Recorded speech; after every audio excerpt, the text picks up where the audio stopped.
Good morning and welcome to Tech Break, episode 29. Still only me, still only Andy, as old friend of mine is still over in New Zealand. Bless him, Adam's gone away to New Zealand for 3 weeks, I think.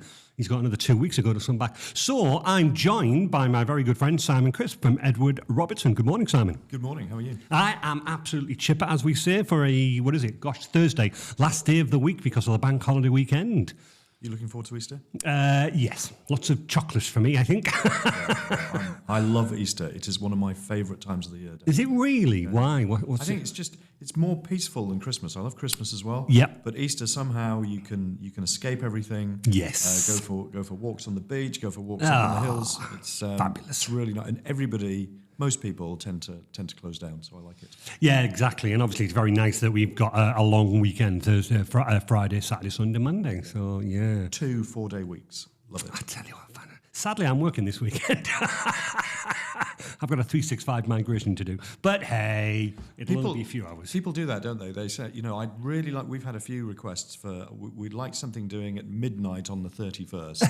So that's, I understand that. I understand midnight. I understand it's the end of the month, but that also happens to be Sunday in this case, doesn't it? It certainly does. When people, when they're not busy, they want us to be busy. We know about that, don't we? The burden we carry. Absolutely. So, for all of our listeners out there, Simon, please tell me about yourself and about company. So I am the joint managing director of a digital agency called Edward Robertson.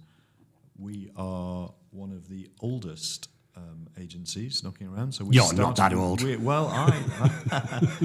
you. It's very kind. 1996 is when we started. Goodness so I think me. that's 28 years. So there's a few agencies that are as old as us, but really not many. But that's I don't know what that says about us. So if we're tenacious, we're just stubborn. We just all keep, the words.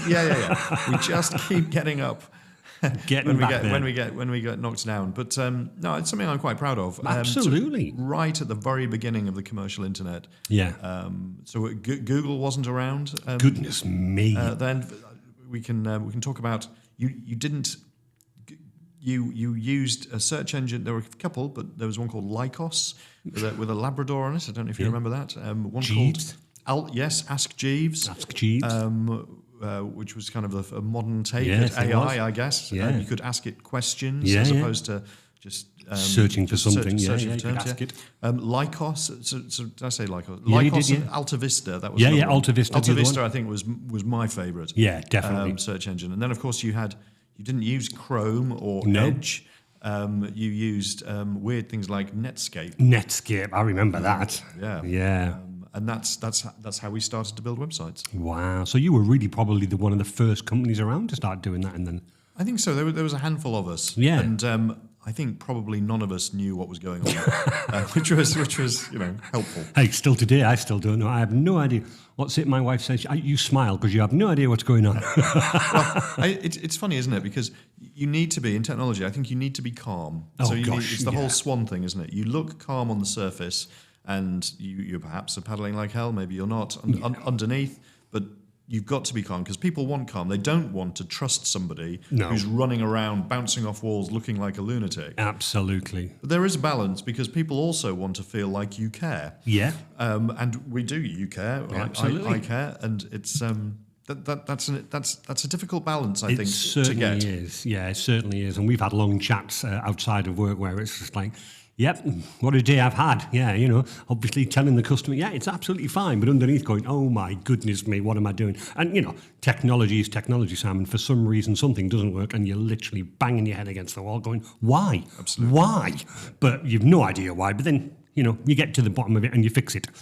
So no, that's good. So what else do you do? Obviously, in terms of the responsive designs of websites, you do apps, you do a few other things. That's right. So we build...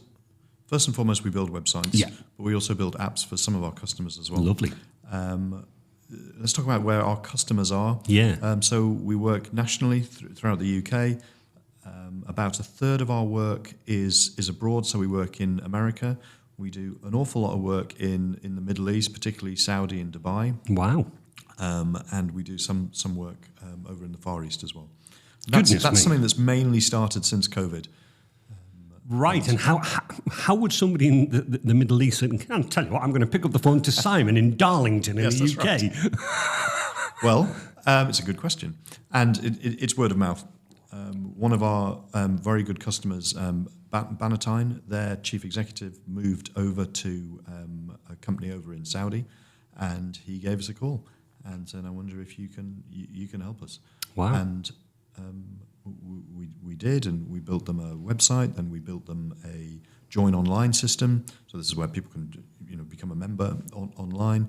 And last year we built them a member portal. So this is somewhere where their members can manage their membership, book classes, buy extra services, renew their memberships. Yeah. And this is Fitness Time, which is the company that we've done the work for. They are the largest operator in the MENA, Middle East and North Africa region. Goodness, right. They're listed on the Saudi Stock Exchange. It's a really massive company. So that's a massive coup for you as well, then, getting something like that. That's right.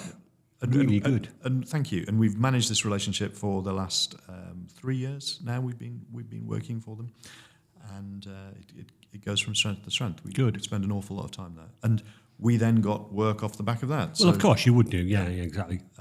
There's probably a little bit more churn of employees in Saudi than there is in the UK. Right.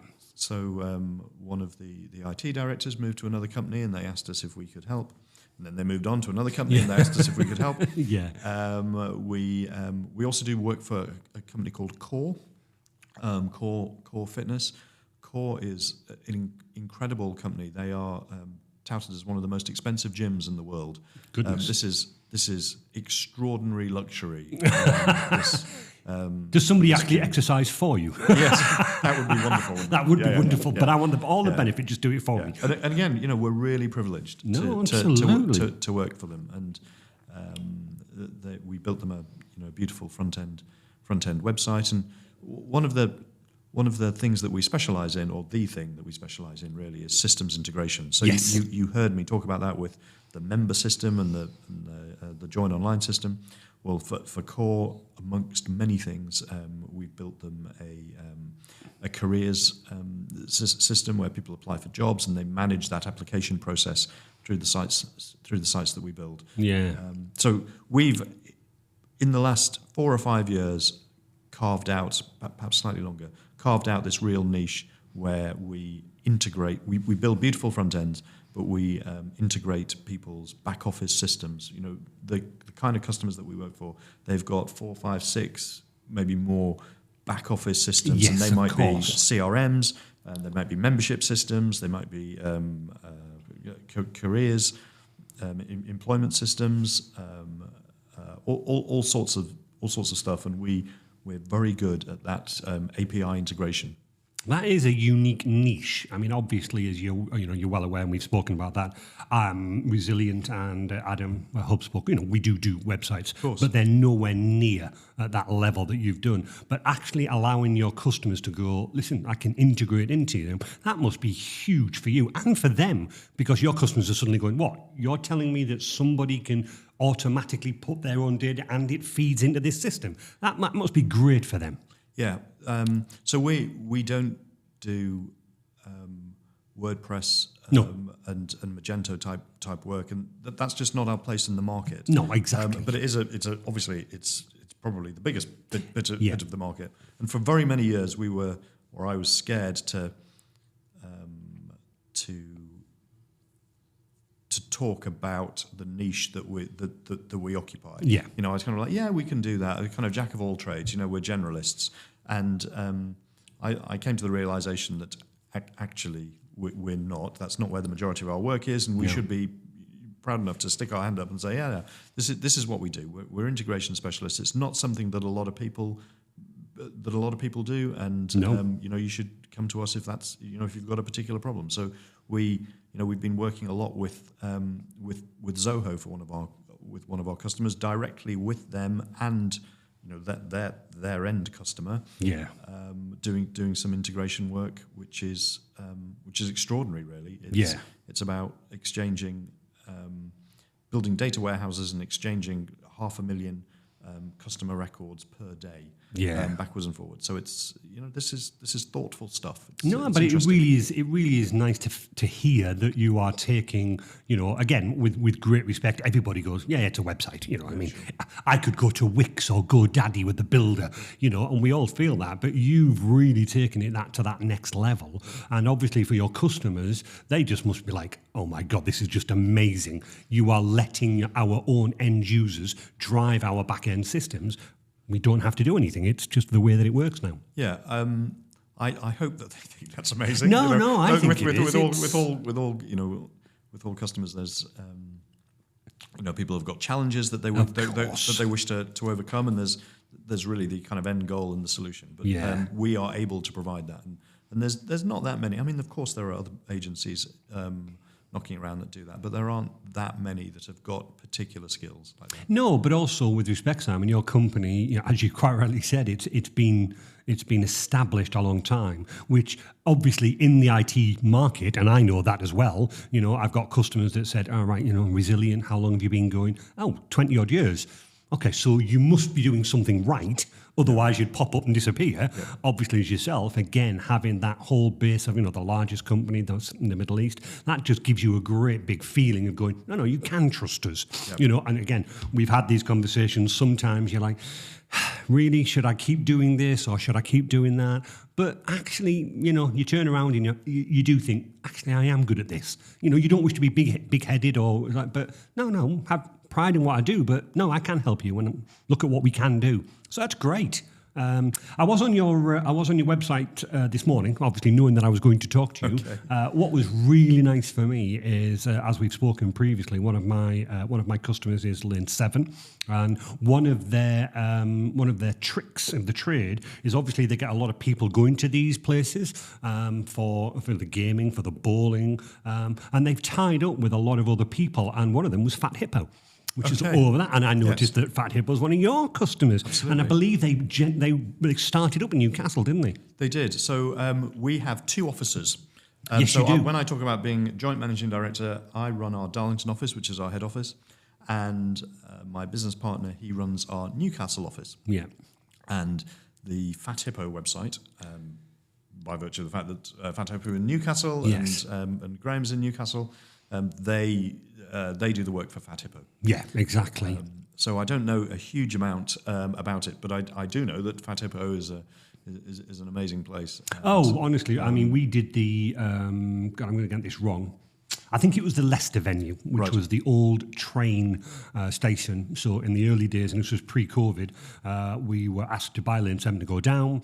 And obviously one of the things that we are very good at in terms of what you were saying about the integration, prior to Lane 7 getting their own sort of like IT team, which again, I'm very proud of because they've looked at what solutions that we provided and they went, wow, I'm just going to take this and run. But we can imagine, if you can imagine, we integrate a lot of their network and Wi-Fi to customers, as in you and me turning up going at like a game of balls, please. But on the back side of that, you've got Lane 7 Fat Hippo going, well, I need Wi-Fi. I want users to be able to order their food, etc., etc. Yep. And obviously I need to go, right, well, I'll give you some network internet, but I need to like segregate you off. You can't have all of it. So that's, again, that good integration. But I was really pleased. I was like, oh, bloody hell, Fat Hippo, because their website, when I went and seen Fat Hippo at Leicester, their website was really fabulous. Yeah, and as I say, it was just like, oh, bloody hell, done by Simon Edward Robertson. So again, it was a great integration. And then the other great thing that I liked is that I've been playing a lot of Sea of Thieves, and obviously that's by Coconut Lizard, which again, one of yours. So I was like quite pleased. There was a little bit of little bit of synergy. So how is that again? Is that a Newcastle? That again is a Newcastle. Yeah. A Newcastle project, and we're super proud of doing all of these. Absolutely, all fabulous looking websites. All of these names. Newcastle produce some really, their strength is in brochure sites that are really, really good looking. They're very on brand. Oh gosh, yes. And do the business, and I think Graham and his team do a great job of that. No, absolutely, Simon. And I think one of the things that I was very sort of like, if I can, when I look at a website that we've designed, obviously, as I say, with great respect, it's for, probably one of my smaller customers or whatever like that. It looks good. It does what it does. and it's very flexible for what they do. I think when I look at some websites that you've designed, I do think of the high end, and I would like to say you have got that branding spot on. When I looked at that Fat Hippo, it didn't say designed by Edward Robertson. Obviously, it did at the bottom, but I didn't see it. All I noticed was it oozed Fat Hippo. All the pictures, high quality, the slickness of the website, the way that it allows you to book. So do you handle all of that for them, or did Fat Hippo say, no, can you integrate into Open Table or Table Talk? Sure. So, they give us the brand guidelines, and then we go and create, take that personality and that tone of voice, and we take that and put that on the site. But they've got a number of other systems, which is you reference things like Open Table, that we can integrate sometimes with pop-ups, sometimes with a deeper integration. Yeah, and it works well. And I think it's interesting, isn't it? It's interesting. It's interesting to me. The web design market. Sometimes people, ask, well, what is the difference between a Wix or a Squarespace site and something that we might create? And when you're just starting, or even actually, some well-established businesses, you can get an awful lot of value from some of these off-the-shelf sites. Yes, you can. You can get. You can get up and running, and you can control it yourself, and you can do lots of things. But I think the difference that to get really an authentic personality through, you probably have to get your site custom designed. Yes. Otherwise, you're probably relying on too many templates and too many structures. Now, it depends. For some people, that just isn't worth it. No. And I when I say I respect that sounds patronising. I think I'm often asked by people, hey Simon, can you help us? I've got this business or small business or even a large business. This is what I want. Yeah. And I never used to be, but I'm now really happy to say, what, for me, if it was me, or if I was advising my brother or sister, of course, not a brother, but if I was advising my sister, I would do it on Wix or Squarespace, or go and get someone else to do it, because we're not the right partner for that. That's the bit that I do genuinely like about yourself, and as I say multiple times, we've spoken often. You're not patronising in any way, but you respect and understand the marketplace that you're in. And you are genuinely giving people advice going, we're not for you. So as I said, if I've got a brand new customer coming today, we don't do websites anymore, Resilient. It's the only ones that we do are for my charities and for friends. Sure. Yeah. Adam obviously does exactly the same. Yeah. But I also know that I've got you. If I stumbled onto a customer that's like, I've got a particular website, I would know to go, actually, I need to introduce you to Simon, because of the way that you've marketed yourself. And that's what I'm saying. The fact that, and one of the questions I'm coming on to is, if you take something like Fat Hippo, it must be, sorry, I'm stuttering slightly, Simon. What I'm getting at is that when a customer comes to me to say, and I say respectfully, I just want a presence on the website. It's like, who am I? What do I do? And this is how you contact me. Okay. For something like Fat Hippo, surely they come to you without that. It must be all about brand. It must all be about look and feel. It's not how the website works. It's like, it's got to look like that. Is that, do you know what I'm getting at? Yeah, no, absolutely. So, yes, I think if people have got some very tied down. Now, not all companies have got brand guidelines, do they? Or tone of voice documents and things like that. But somebody like Fat Hippo who have gone out and huge success across the whole UK. Design, which is really what we're talking about. Yes, it is. Design is such an elevator. Design is very often commoditized by people that don't understand it. Yes. And so it's kind of like, well, I can go and get that logo for 50 quid or 100 quid, and people don't really concentrate on it. But proper design can really elevate the bottom line. Yes. So there are some studies by the Design Council that talk about the percentage uplift you can get in your bottom line if you do design properly. So people like Fat Hippo and Coconut Lizard and all these Fitness Time, all of these companies, they understand the value of design. They understand the value that that has for their brand, and how it can elevate them. And if you've got some very particular, if you're passionate about that, if you have invested in that, then you're willing to invest in a company like ours to help you put that online. And it's very often a journey. People don't start with a full-on vision of this, or very few people do. This is exactly every single page I want. This is what and we would encourage people to learn. You learn. Put something down on the table, introduce it to people. This is our website, and then you yourself as a marketing director or a marketing manager, you understand. Well, maybe we'll do this. Maybe we'll have this feature. You maybe get feedback from your users and friends that tell you what else you need to do. So these things are very organic and change. I think very few people start with this is exactly what I want, and that's that stays like that for 2-3 years. With Fat Hippo, if you don't mind me asking, was it a joint venture, or were they very much it must look like this, it has to be like this? We didn't do it in the Darlington office. Sorry, so I appreciate that. Yeah. So I don't want to take any. Graham and his team do an amazing job. They manage the relationship. Yeah. It's fabulous what they do. So I can't really speak for but okay. So take another customer. Very often the very best relationships that you have with customers is where you're true partners. Yes. And there's a lot of chemistry, isn't there? Right? Oh gosh, so, yeah. I nearly said this when you were talking earlier about different types of customer. I think that when you employ a design agency or a consultancy, an IT agency, apart from are they technically competent, can they provide the value that I want? Can they elevate us? Apart from all of that, you just need to be able to get on. Yes. Because times will be good and times will be hard.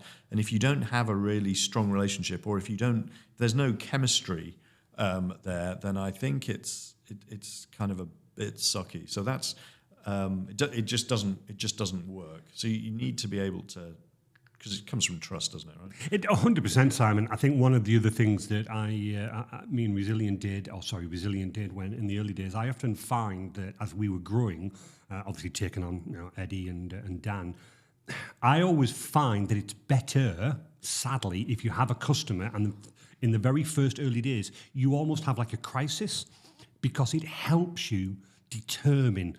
So you were talking about trust there. I remember a customer, I'll keep the name quiet, but they did have a ransomware probably within the first week of us taking over. Right. Got nothing to do with us in terms of that, but the way that Resilient reacted, the way that we suddenly went, let's understand how it happened, reverse back. Obviously, we had backups then, because that was one of the first things we did.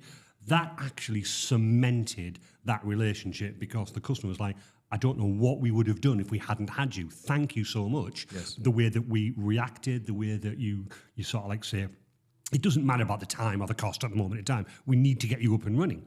Because I was saying to the customer, well, if you go down, as in you've lost so much money you have to fold the business, well, where does that leave Resilient? So you're right, in terms of that trust and that relationship, I think that takes so much between two customers. It allows you to get through anything, I think. Yes, no, I agree. Yeah.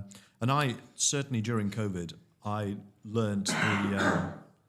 definitely learnt the power of relationships. And I think I always understood it. I mean, I think a bit like you, if I dare say this, you enjoy talking to people. Yes. Part of the reason you do what you do is because you want to help people, yeah. right? And we're very, very similar. We want to just help people. We want to make them happy. Yeah. And COVID taught us that relationships were really important. So when everybody was exceptionally stressed, they didn't know if their businesses were closing down, they didn't know if they'd have any revenue. Absolutely. And people were phoning up, and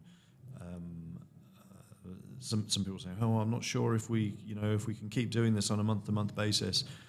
With strong relationships, you could help people see things through. Yes. And it turned out that we were busier than we were ever be. Yeah. But you didn't know that, in the dark. No. It was about, 4 years ago, almost exactly about now. It's a very dark days, wasn't it? It was, and I know that we were travelling back from a customer when we suddenly, you started hearing the news and you're like, they'll never shut the UK down. They can't. And then, oh my God, they have. Yes. And I think every single customer, whether it was, small like Resilient, large like yourself, or conglomerates, they were just going, oh my gosh, what do I do? And we all went through that times. Now, again, touch wood, Resilient were as busy as ever because suddenly the phones lit up. Yeah. I want to work from home, Andy. What's this Teams thing you've been telling me about that I've been telling you, bugger off, I don't need it. I need it now. We built up a lot of strength relationships. Myself and Michelle and the team, we work stupid hours. But again, because we did that, I think I've got some of the strongest relationships that I've got now with some of my customers. And again, touching on that, in terms of the IT support that I provide, I'm not the most expensive, but I'm also not the cheapest. But people like, no, Andy, I trust you. I trust you and your company. You were there for me when I needed you. And as you were saying, it's all about that relationship. Yeah, it's interesting. Just before I move on to some of the other tech, again, forgive me if this is not your area again, Darlington or Newcastle. So the Rome app, was that something that you did as well with the Lion? That's Newcastle. That's Newcastle again, right? I'm sorry. It was just, again, that jumped out at me because apparently, if I say Edward Robertson designed that logo. I read the story this morning. Do you know what? I didn't hear. I'm looking at you. I thought you said the roadmap. No, the Rome. Yes, Rome. Yes, we did. So Oh, Darlington excellent. did do that. Right. We Andy, who owns that business, he came to us with some rough sketches about what he wanted, and Alan is a really talented designer in our office. Yeah, I read that. He designed the branding and the logo, and I think it looks. We did some custom fonts for them. Yeah, and I think it's really strong, and it's one of the kind of. Well, we're proud of all of the stuff, I was going to say I think it particularly stands out. Yes, the way that brand was developed. No, well, again, from my point of view, looking at it, seeing it, yeah, you're right. You're proud of every job that you do, but certainly for me, that jumped out, and I'm like, wow, this must be incredibly proud to see that, to see the Lion, and again, that journey that you took, Andy, from Rome on. Again, that's a superb story in terms of what you've done and developed it. And again, I keep going back to it, that must have been not, listen, I've got this. He must have come with the idea, the whole thing. I've got some rough sketches, as you say, but to help him develop and see where that is, again, incredibly proud and really good work in terms of that. No, and again, this comes back to problem solving and helping people. And he came to us with a problem. He needed some brand, he needed some logo, and then there was an educational piece around. Well, what is identity? What is logo? What is brand? How do we flesh all of that out? Yeah, and develop that so you can use it not just on the app, but on your on the website and on offline marketing materials as well. Stickers, flags, T-shirts, all over the place. And we branding isn't something we're not a branding agency. No. But we've through our design team, we can do some really great work. And you were saying about to Alan, and obviously again he came up on a lot of the portfolios that he was doing. But again, that again for Alan and again for you as a company, he must like be walking something. It's like I did that. So again, you've got what I also feel is the people that you've got in there. Every single one of them comes out there happy. I laugh and chat with them and stuff like that. And that's a great atmosphere you've got. Even when I nip in to see you, I'm sort of like, "Hey guys, how's it all going?" I'm like, "Yeah, very, very busy. He's a slave driver." But the key is, I always find there's a buzz within your office. There's always a lot of work going on. Yeah, there is a lot of work going on. The team, everybody says this, and it sounds so trite from some people, but the team, and I know you understand this as well, the people that you have, the colleagues that you have, they are the most important thing. 100%, and as I knew nothing when we started 20 years. I mean, I knew less than nothing. It was just embarrassing, actually. I mean, it was total shambles, really, when we first started 28 years ago. Yeah. And I genuinely feel this, that every year I learn as much as I have in the previous year. Yeah. So it's this kind of real steep exponential growth. Oh, it is, absolutely. Personal growth. And what I understand more and more is or what I totally understand, is that your team is the most valuable bit of your business. Yeah. And who you hire, who you bring into that team is really important. So just as an example, we used to do tech tests for programmers. And we would spend a lot of time trying to think of things to trip people up, or, we'll really get to the bottom of, are they competent? We don't do them anymore. It turns out they're garbage. Yeah. Less than rubbish. We discovered, and I'm sure this is just part of me growing up as an adult, and most people knew this anyway, but it turns out that actually it's their personality. Yes. So we spend a lot of time talking to people, and it's not just me, it's 2 or 3 other people in the interview process, and we invite people back another second time, and we just have a chat, not unlike what we're doing here, and try and find out who they are, what makes them tick, what they do under moments of pressure, how creative they are, what their attitude is towards a number of things, but particularly around the values that we have. And these aren't values that are imposed by Simon. These are values that we have as a team developed, and that's important. So I understand that, and I don't get this right all the time, but I understand more and more that the more you invest in your team, the more that you get the right people, you train them properly, and allow them to train themselves properly. You have a collaborative atmosphere. The more you have that, then the more that will just manage your bottom line for you. The more that it will strengthen the relationships that you have with your customers. And when people come into the office, I think it's a nice atmosphere where it's not. It's certainly sometimes it's really fraught. Yes, absolutely. Just before holidays like now, there's a lot of stuff that people want to get over the line, I'm tremendously grateful. I'm tremendously proud of the people that we have. And there are some people that have worked for us. Our head of hosting, he's worked for us for nearly 27 years. Goodness me! In fact, he's worked for us for so long. Nobody actually really knows how long he's worked for us for, which is kind of bizarre. So he can't possibly have worked any longer than. 1996, November 96, when we started. But when he actually started, it's kind of quite mythical. And, we've got other people that have worked for 20 years plus. Yeah. They. What they've given to the business is extraordinary. Honestly, Simon, listening to you there's a ton of synergy. I've got a great team, as you know, you've met them all, and I think it's important you do allow them to be themselves. Everybody's got a valid point.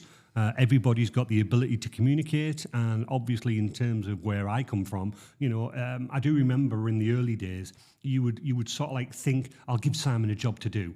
You did it, and you did it very well, but I was like, I could have done it in half the time. But you really got to back off and go, but the strength that Simon's got is I know that I could give him that job, and he will do that to the best of his ability. And I think once you realise that, and you go, I don't care that it took twice as long. It's something that I now don't have to do myself, because obviously I see you, bless you. You sat there. I remember when I popped my head in to do the interview, I scared the crap out of you because I just knocked on the door because she was so focused. Yes. But you get what I'm saying. I speak to a lot of the people in your business, in your team, and they've just got their own thing to do, but I think what I'm getting here is it's like they're all individually skilled, but you do have that whole team attitude. It is, we are Edward Robertson, and that's what I feel about resilient. And we are resilient, and obviously speaking openly about Dan, sometimes he's like, I need you to make this phone call to this customer because I'm not sure how he's going to take it. The fact that he can ask me to do that, the fact that I've got the relationship with the customer, and interestingly, we had an issue yesterday with a VoIP number. So the customer basically said, I'd like you to implement VoIP, Andy. We submitted that to BT, and basically, unfortunately, BT got it completely wrong. And the number disappeared for 24 hours. So obviously that customer's going, Andy, nobody can call me. I have no way of getting anybody to call me. I'm losing business. Yeah. Will it ever come back? Correct. Will it ever come back? Is it lost forever? Yeah. The good news is all I could do was that I wasn't sort of like panicking, like you were saying, the swan underneath. I'm like, listen, mate, let me sort it all out for you. I gave him regular updates. I made sure that I got it all sorted in the end. But the fact that he went, God, Andy, that was awful. And I'm like, yeah, but that's fine. These things happen. It's tech, as you were saying before. But the fact that you kept that relationship, you kept informing him. I was chasing BT. I was chasing my supplier. I wasn't hounding him. I wasn't giving him rah on the phone. Having that calm, but like, listen, I know this is really killing you, but bear with me. The less time I spend talking to you, the more time I can spend like fixing the issue, but giving him that regular update so he didn't feel like, I've not spoken to you for 4 hours. It's like, no, here's what's happening. Unfortunately, there's no more news. That's okay. That's fine, Andy. Keep me involved. Keep me informed. Absolutely. So yeah, going back to what you were saying. So, switching tactics slightly, how do you use tech itself? Obviously, I look in your office, there's a myriad of computers. There's loads of screens everywhere. But obviously, in terms of how you use tech itself, is it Macs? Is it high-end processing power machines? Give us a little bit of an explanation about what you do there. Okay, that's a really good question. Which I do know the answer to. That's usually a good thing. Yeah. So we give developers and designers the choice about the operating system that they wish to use. Yeah. Most choose Macs. Yeah. I would say 2/3 of the business uses a Mac. Yeah. And a combination of desktop and laptop, and the rest use PCs. Yeah. Some are ambidextrous, so I have a Mac at home and I've got a PC in the office. Yeah. We have 2, sometimes 3 screens. Yeah. For those, we use a number of things within our software tech stack. Yeah. So we use Google Suite. So your Office 365. We use Google Suite. And we use that for email and for documents and for spreadsheets. Excellent, yeah. I really like it for collaboration. Yeah. We use Asana for project management. So there's a number of tools out there, and we have changed. We used to use something called Trello. Yes. This is kind of very similar, but we use Asana, and we like Asana for a couple of reasons. One is each of our customers has their own board, but also each member of staff has their own board. So we can manage the priorities on the customer's board and also manage the priorities on the developers or the programmers board. People can see what their project looks like. Yeah.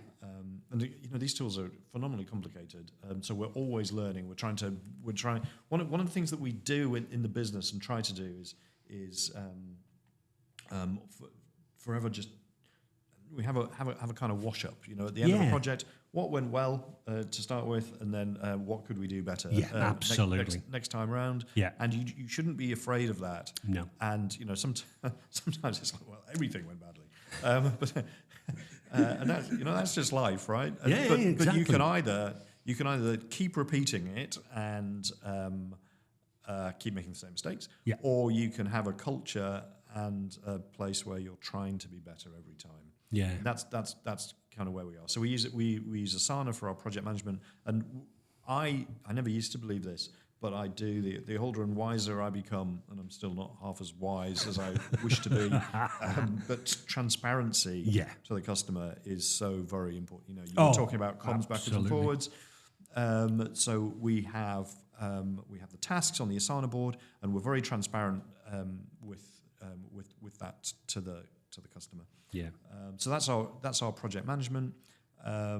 We have a number of servers internally. So we run a custom CRM system, our intranet, on one server internally. We've got another couple of servers that we run internally, which are normally for kind of backups or for files that people send. And then we have a whole stack. We have about 30 maybe slightly more actually, maybe 30 servers across a number of cloud providers, which gives us some resilience. So we do stuff across AWS, Google Cloud, and also DigitalOcean. And that's where we that's where we host our sites for No, for that's our interesting. customers. Okay, so two things I'd like to pick up on that, and again, it's interesting in terms of our synergy. So you were saying about what went good about a project, what went bad about the project. Sure. If I just literally step back about that BT port number going wrong, obviously it was terrible for the customer because it's like nobody can get in contact with me.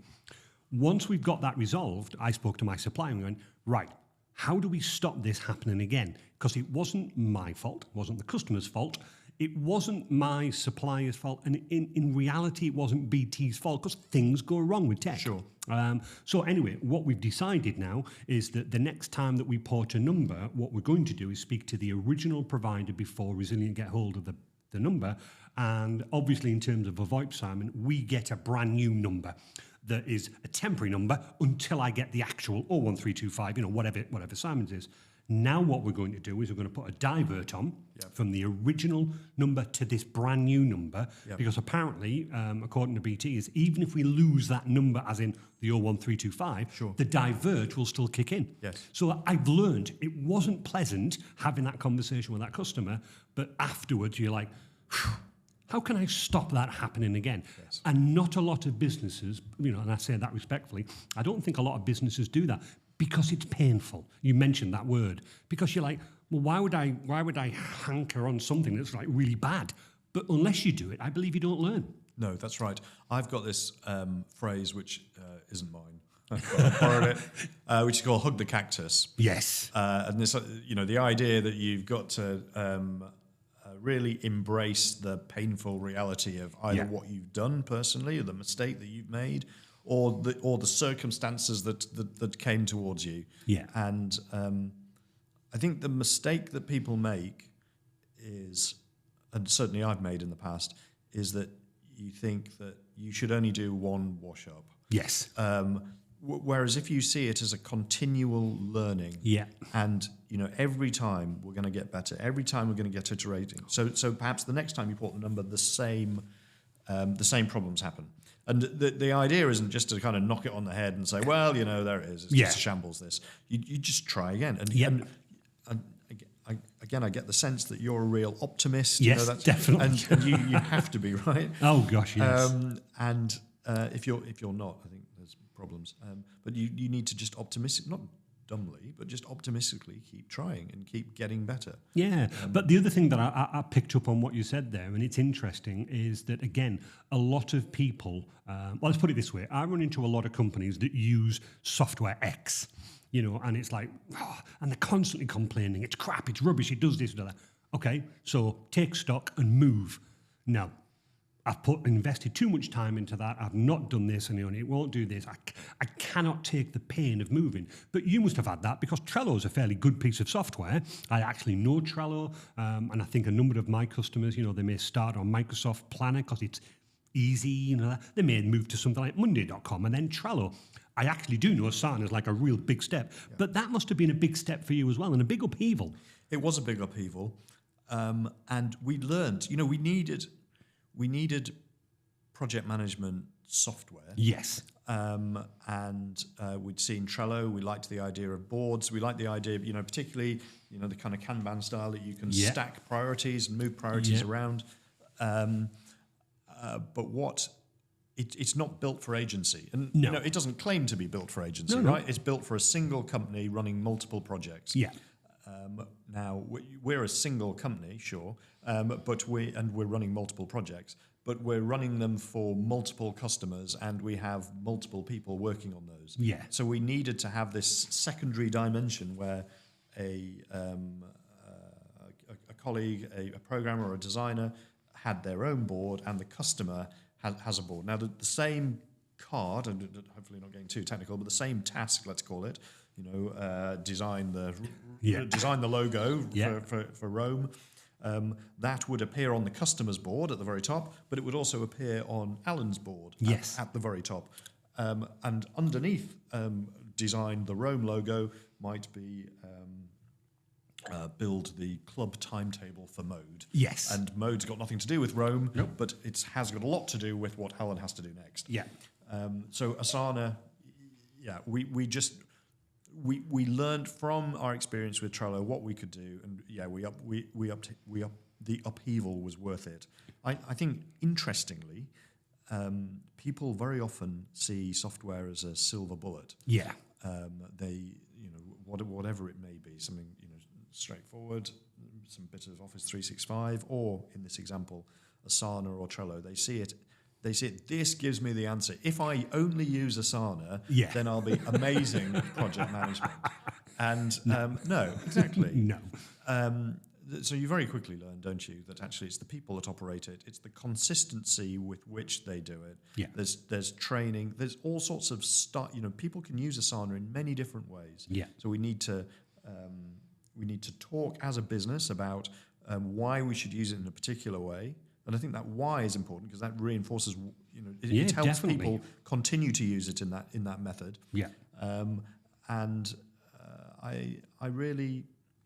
I think that if you can always be learning, if you can be, I really like this phrase, that if you can be really explicit in the way that you discuss why you do things, hey Simon, I would really like you, please, to use Asana, the communication function in this particular way. And the reason we do it is for X, Y, and Z. This kind of being really intentional about how you talk to people within your team about how we use things and why we use things, and keep reinforcing that. That then allows you to get the power out of these bits of kit. No, I couldn't agree more, because not every software is the silver bullet. I use some software from N-Central, Enable, very expensive, but it does a lot of my proactive work. But there's some things I don't like about it, But again, if you embrace it and you actually start to think, well, okay, then if it doesn't quite work for me the way that I wanted it, how can I adapt my procedures? Because again, I've come into contact with a lot of customers that, they're filling in a field like company name, but they're putting a date into it, and I'm like, what are you doing? It's like, well, the software doesn't do what, so I'm adapting, and I'm like, well, that's great, but it's in the company field. If I bring somebody brand new in and go, please put the date into the company field, they're just going to look at me and go, what? That's right. Yeah. I mean, we are HubSpot Premier partners, so nice. We do lots of integration work for our customers who put HubSpot in. Yeah. And very often people will come to us and say, "Hey, we've just got HubSpot, and we'd like it integrating." Yeah. And so, 2 words: HubSpot integration. Those should be big ticks for us. Yeah. Because that's what we do. We integrate stuff. The customer often hasn't thought through everything that HubSpot can do. And, in many ways, why should they? They've got a problem, right? Which is CRM. Yeah. And they've got this piece of shiny kit, but they don't really know how to drive it. And it can be driven in 20, 30 different ways. Oh, it has to be. Part of our skill is to be able to come to the party and say, well, based on what your business objectives are, then I think you should do it like this. Yeah. And it's the same with Salesforce. Sometimes you hear people say, we've got a customer right now, and they've said, we're going to get Salesforce, and I kind of shudder. Yes. Because I think to myself, crikey, do they really know what they're going to do with it? So Salesforce, for those that don't understand, Salesforce is like HubSpot on steroids. Oh, isn't it's it? huge. It's huge. It's a real ecosystem in itself. Very complicated. People get stuck in the weeds of Salesforce. And although it's off the shelf, you can spend tens of thousands, hundreds of thousands of pounds getting it to where you wish it to be. Yeah. But it in itself isn't, again, it's not the silver bullet. It won't fix any of your problems unless you've got good processes, good business analyst helping you understand how you're going to actually drive this thing. No, I totally agree with that one. And that's, again, something that I find interesting, that with yourself and the stuff like that, obviously through this chat, you obviously really get to the nitty gritty of that customer. You're not afraid to say this. It sounds as though you really sort of like lay it on the line for the customer. Not in a bad way. It's like, look, in order for me to deliver what you're asking me to deliver, I need to get to the nuts and the nuts and the bolts. Sure. And certainly for Resilient, that's very similar. It's sometimes a difficult conversation. I always say this to my new, when I've got a brand new customer, I'm like, we're going to have some fights. That's because I don't wish to be nasty, but I'm being harsh. So, they may ask me a question, or why have you not done this? Like, what was the one a couple of months ago? Brand new customer, bless them. I was like, where's your risk register? Don't have one, it's in my head. Like, how on earth can you have a risk register in your head? Because who knows about it apart from you? It was a difficult conversation because he was like, but I don't need a risk. Every customer needs a risk register. Sure. Purely for the fact that if you say to me, where's your UPS, where's your backups? I don't have one. I need it written down on that risk register.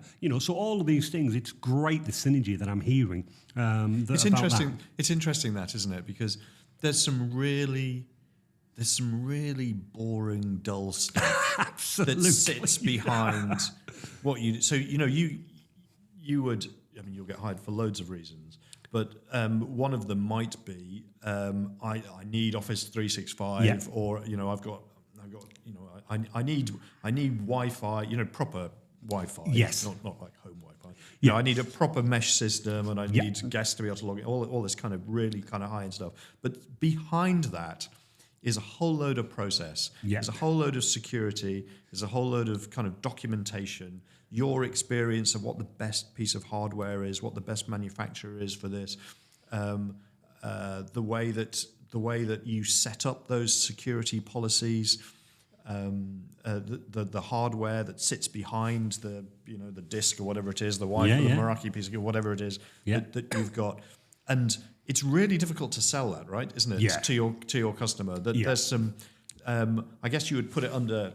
There's many umbrellas you could put it under, but you would put it under this kind of governance piece. Yes. And that governance landscape is forever changing. 100%. It's completely mobile. So you as a business have got to keep on top of it. You've got to keep learning about these things. But it's this boring stuff in the background. And us as a business, we came from a place where there was no governance, no one really knew anything. No. To a place where you're dealing with some really quite serious stuff. Oh, absolutely. Where people are, people's websites that we look after are transacting millions of pounds a month. Yeah. And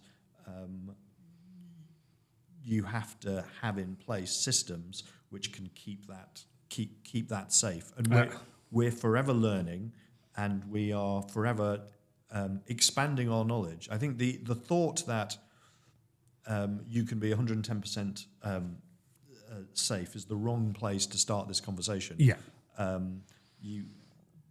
There are lots and lots of things that need to go into that piece. Yeah. That governance piece, and I enjoy that bit. It's possibly put a few more grey hairs on my head than I wished it to. Absolutely. And kind of it's one of these things, isn't it? That the more you learn, the more your team learns and expands.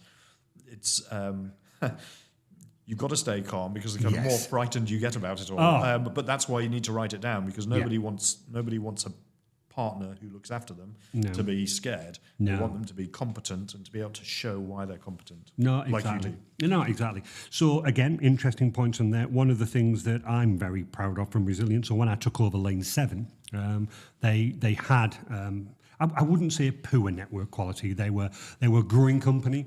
Network was important to them. They obviously took me on board, and they said, right, I need you to get me what you believe, you class as the best system. I implemented something called Ubiquity, which is great software and great hardware for stuff like that. But I always remember speaking to one of the guys going, how much?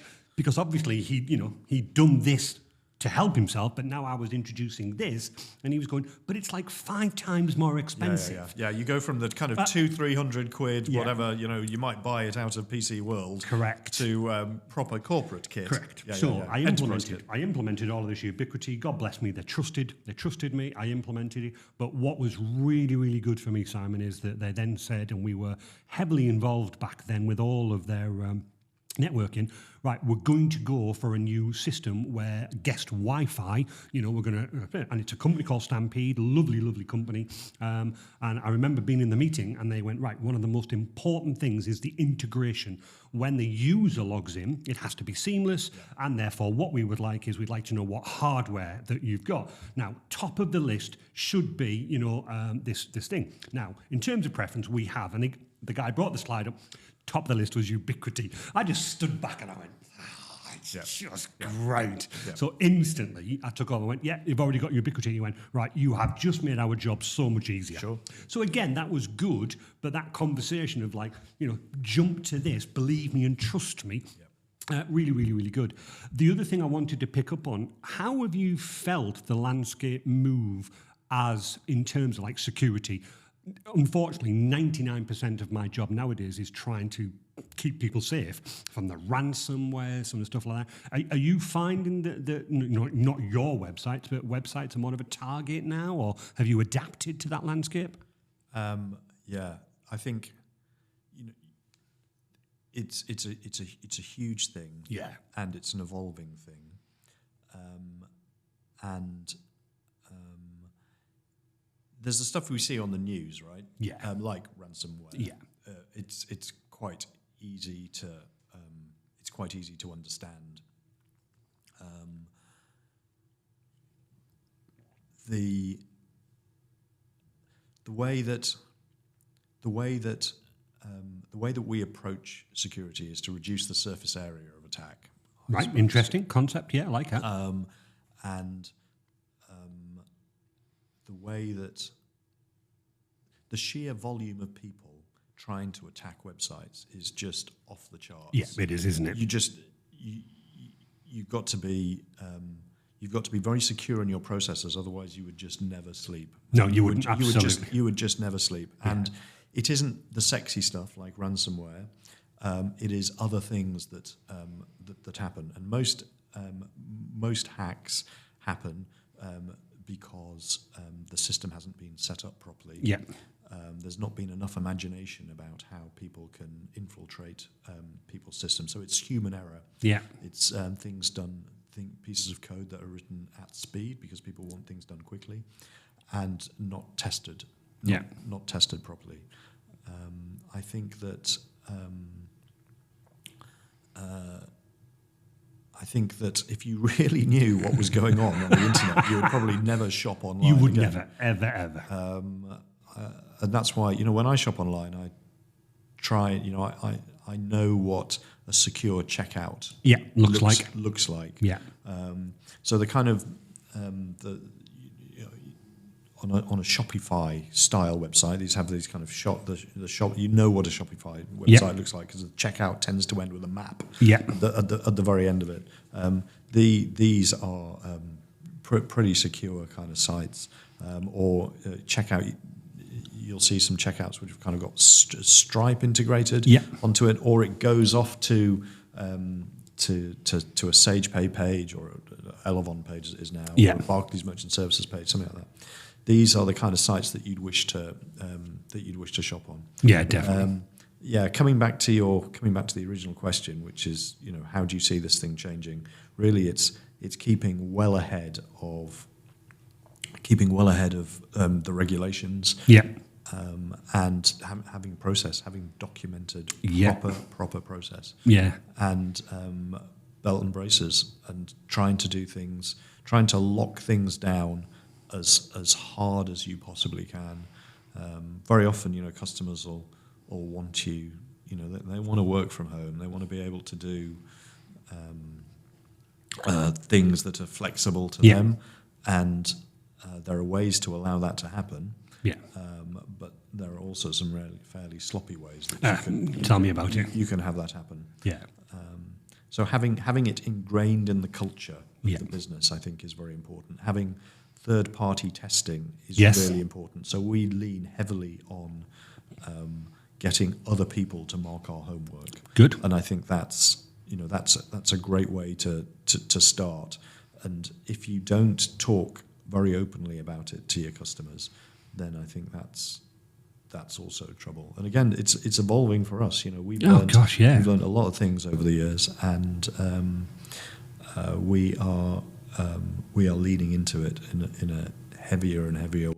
And you have to, unfortunately. Yeah, no, that's right, exactly. I mean, our customer in Saudi, our typical customer probably has their own IT team. Yes. You were talking about that a little earlier.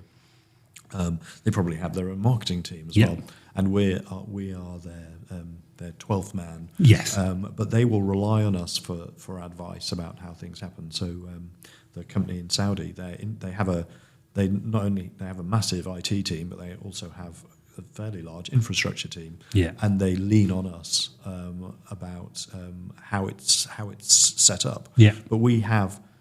And this again, I think we talked about relationships, but we have a really strong relationship with them, and we discuss ideas. It's not like, well, we're just going to follow everything that you guys say, or likewise, we're just going to follow everything that you recommend. Yes. We have, we'll discuss things. We'll say, well, we can't do this because of this reason, or we can do this because of that, or have we thought about X? What about Y? Yeah. And these are. That's what I particularly enjoy about our job. Yeah. We'll have 2 weeks ago. Actually, we had a conference call with. We have conference calls every day. With this particular customer in Saudi, sometimes twice a day. But we had a conference call where we had Azure on the phone and their security experts. We were on the phone. Another third party was on the phone, plus their infrastructure team. Wow! And we were discussing how we harden this system even more. Yeah. And that's not because I've had any problems, but it was just how do we harden It's this? like you said though, you really need to keep that one step ahead. Yeah. We're moving slightly in terms of this year. We everybody has antivirus. We're starting to move to something called Sentinel-1, which is more expensive. And the customer, like anything, is like, but why? Why do I need it? Some customers don't want to get that extra cost, but Sentinel-1, it's learning algorithms, and it looks for processes. It's like Simon never normally does this on his machine, so it flags it as a warning because every day it's learning what you do. But again, some customers are like, I don't need it. It's more expensive. It's just something I can't do. And the problem is, why do I need it, Andy? It's like, because there are thousands and thousands of very naughty people out there that run their business just like 24/7, and they're constantly trying to hack you. And the important thing to realise about these, whoever they are, is that they don't want you. No. They don't know you. They don't care about you. No. No matter if you're the biggest this or the smallest that.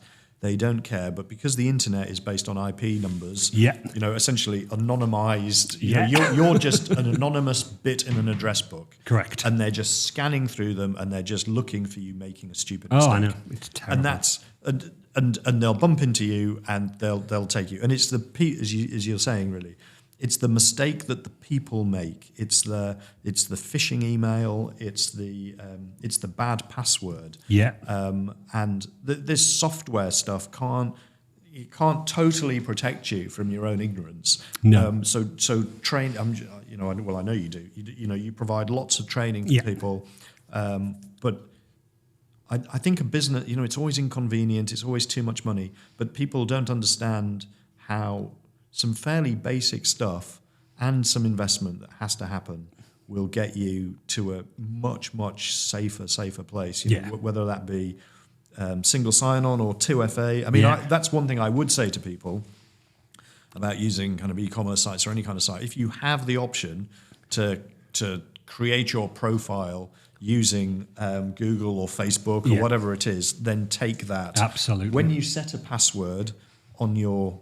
Sounds like kind of whatever, safe shopping 101. Absolutely. But when you set a password, always use, right-click in the password box and use what Chrome or Edge will offer you. Yeah, because it's a complicated password. It's unique, and when that website gets hacked, which God forbid it won't, but when it does, they will only see that string. They won't see your dog and your wife's name plus your birthday, which you use to get into your online banking, right? Yeah. So I think that we need we need to desperately improve processes. Talk to people about why inconvenience is important. We did some 2FA stuff for a customer. Every time they log into their admin, they get sent to their email address a code, and they hated it. But because they trust it, we said, look, I know you hate it. I know it sucks. I know it takes extra time. And there are other ways that we can do this with authenticator apps and text messaging and all sorts of things. But this will keep you safe. Yeah. And by the way, you should have insurance. Absolutely. And you're going to have to say that this is what's on your system. Yeah, we've said it before, Simon. Unfortunately, I was talking to Des Wright last week from Puka, and he said it as the weakest link in the chain as a human. Oh, I can't be bothered with this. I just want a simple password. I just want simple this and stuff like that. So anyway, we're rounding off. That's come to our hour. So what we normally do is we normally finish off by going, what are you doing for the weekend? You've got a long weekend ahead. So anything exciting, anything particular? I'm not doing that much, which pleases me hugely. I intend to go for a long walk with my dog. Good. And my wife. I intend to cook some good food. My parents and my twin sister and her family always come to our house on Good Friday. Oh, lovely. For fish pie. Yes. So that is something I'm really looking forward to. Oh, very good, very good. So that's going to be a long weekend, and that sounds like some good stuff. Simon, it's been an absolute pleasure. Thank you so much for your time and effort. And hopefully I'll drag you back in 6 months' time and see how far you've managed to go. But it's been a real pleasure talking to you. Thank you. You too. Thank you. All right, then. Thanks to everybody out there. Goodbye.